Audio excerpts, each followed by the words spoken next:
जहां संभल में मस्जिद के सर्वे को लेकर हुई हिंसा के मामले में सुप्रीम कोर्ट ने आज अहम निर्देश दिया है। सर्वोच्च अदालत ने कहा कि निचली कोर्ट इस मामले में कोई एक्शन न ले। सुप्रीम कोर्ट ने यह भी कहा कि इस मामले में हाई कोर्ट के आदेश के बिना कुछ भी न किया जाए।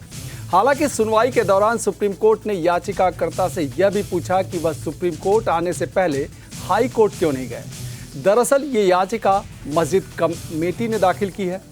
मस्जिद पक्ष ने स्थानीय कोर्ट के सर्वे आदेश को चुनौती दी है। सुप्रीम कोर्ट ने याचिकाकर्ता से पूछा कि क्या 227 के तहत हाई कोर्ट जाना उचित नहीं है। बेहतर होगा कि हम इसे वहीं लंबित रखें। आप अपनी दलीलें उचित पीठ के सामने दायर करें। सुनवाई के दौरान सीजेएम ने कहा कि हम नहीं चाहते कि इस बीच कुछ भी हो। उन्हें आदेश को चुनौती देने का अधिकार है। वे रिवीजन का या 227 याचिका दायर कर सकते हैं।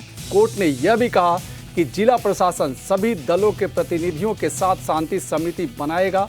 हमें पूरी तरह से तटस्थ रहना होगा और सुनिश्चित करना होगा कि कुछ भी न हो। आज माननीय सुप्रीम कोर्ट के सामने याचिका दायर की गई थी। ऑनरेबल सुप्रीम कोर्ट ने ये कहा, सबसे पहले ऑनरेबल सुप्रीम कोर्ट ने चिंता जताई कि वहाँ पे पीस और हार्मनी मेंटेन रहे और स्टेट ऑफ यूपी की तरफ से जो काउंसिल प्रेजेंट उन्होंने कहा कि हम सारी कोशिश और हम पूरा दायित्व है पीस और हार्मनी मेंटेन करने का। इसके बाद माननीय सुप्रीम कोर्ट ने जो मस्जिद कमेटी थी जिन्होंने एसएलपी दायर की थी उनको कहा कि आप इस ऑर्डर को हाईकोर्ट में चैलेंज कर सकते हैं और हाईकोर्ट में जाने का उनको एक लिबर्टी दी है। साथ ही साथ ऑनरेबल सुप्रीम कोर्ट ने यह भी कहा है कि 3 दिन के अंदर अगर आप हाईकोर्ट में याचिका दायर करते हैं तो मामला हाईकोर्ट के सामने लिस्ट किया जाए और हाईकोर्ट के फर्दर डायरेक्शंस तक के लिए वेट किया जाए और तब तक के लिए ट्रायल कोर्ट की प्रोसीडिंग रुकी रहेगी जब तक हाईकोर्ट अपना निर्देश नहीं दे देता है। और ये मामला अभी ट्रायल कोर्ट में 8 जनवरी को लगा हुआ है। साथ ही साथ ऑनरेबल सुप्रीम कोर्ट ने यह भी निर्देश दिया है कि जो एडवोकेट कमिश्नर महोदय हैं वो अपनी रिपोर्ट सील कवर में दाखिल करेंगे। नहीं, ट्रायल कोर्ट की प्रोसीडिंग का भी एक लिमिटेड स्टे है जब तक ऑनरेबल इलाहाबाद हाईकोर्ट ये अप्रोच नहीं करते हैं।